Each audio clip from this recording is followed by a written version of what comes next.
All right, so here we have a Wildcat.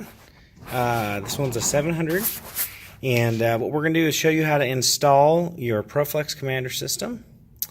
So the first thing we're going to do is, we've already loosened these, but these little retainers need to be loosened. This is the cover in the bed here, and so you're going to go ahead and you're going to take this off, and so you can get access to your engine. Okay. We're looking at the same hatch from the other side here that we just removed, and down in here, inside the engine compartment, what you're looking at here is this is your fuel rail, this is your fuel line, and these are your fuel injectors. There's one here, and there's one here. And what you're going to do, try and get a good camera angle on this, is there's a little metal retainer right here. See, I can get my hand out of the way a little bit. Right there.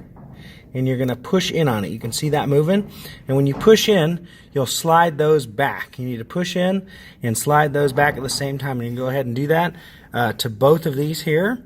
You want to make sure the engine is cool before you do this next part. But once you get those unplugged, you're going to want to unhook your fuel line here.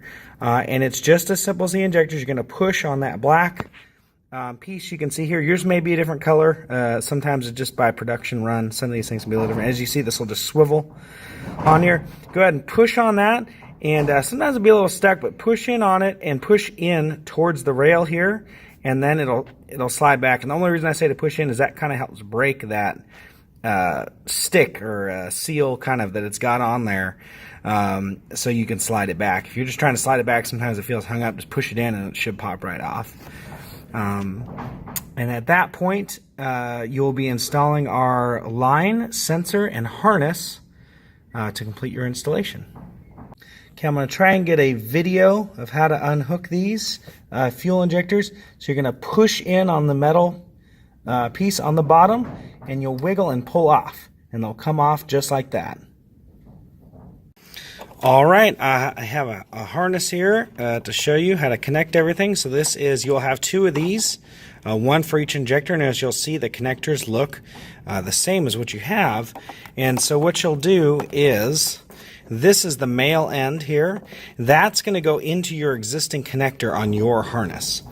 So you'll get that, and you'll take it, and you'll grab your existing harness, and it looks like, sorry if the camera will focus or get some light on it or something. That's not helping me out here. Okay. There. So now you can get your male connector, and it can only go in one way, but you see that little ridge there? That will go towards the top or towards the metal clip. So we'll go ahead and we'll push that in. You don't need to push the metal retainer. You can just slide it together and you'll hear a click. Just like that. And now that that's connected, you're going to take the female end and you're going to connect it back onto the fuel injector. Let's see if we can get an angle on here. Okay. So that's our fuel injectors right here. So here's our female end. We'll slide it on. It'll click. And it's done. So you can go ahead and repeat that for this injector as well. Push in on the clip, pull it back, install the harness in between the connector and the injector, and then you're going to go ahead and move on to the fuel line. This is the fuel sensor that will come in your system, and then as I showed, and I can see if I can show it here to kind of give an example, that right there, that white piece, is the connector going onto the black fuel rail you see there. So you need to push on that black tab on the white piece and pull off the fuel line from the rail. And once you do that, you're going to go ahead and snap this guy onto your rail. And this hose, once it's snapped onto the rail, it will bend around in your engine compartment. And this can actually go either way, depending on how you want your harness to sit. But you're going to go ahead and snap this on here, like that, and it'll click. And then you'll take your connector that you unclipped from your fuel rail there, the white connector there, and you're going to go ahead, and that will snap and lock right on here. And then that'll complete your fuel system, because your line will be feeding fuel in here.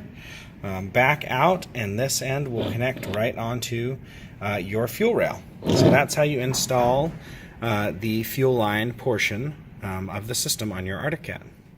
All right, so the last part of your installation, as you see, we're looking at the side of our Arctic Cat here, is we're going to need to install the ground.